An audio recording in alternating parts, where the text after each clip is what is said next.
Hi, everybody.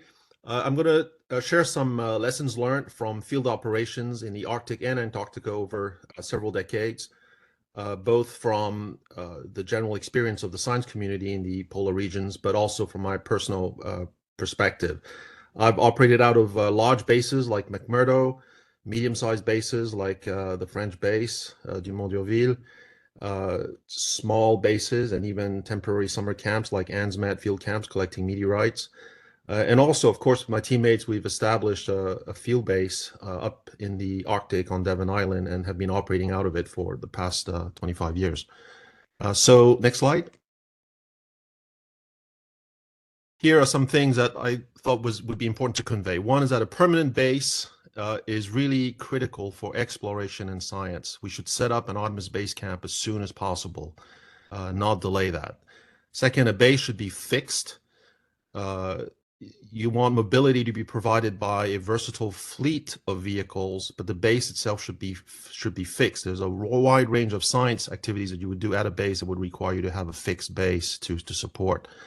And that's just for the science alone. There are other reasons too. Once a base is established, you can access regions of interest for exploration, science, ISRU with a versatile mobility fleet. So that is really what is going to enable you to explore in the future. It's in the short term, you might be focused on building up a little bit of infrastructure, but as soon as you have the ability to operate from that base with vehicles, the whole place opens up. A base should not be viewed as an anchor. It's a springboard to doing field science and lab science on the moon. And so it's much more effective than in any long term than sortie missions in the short term.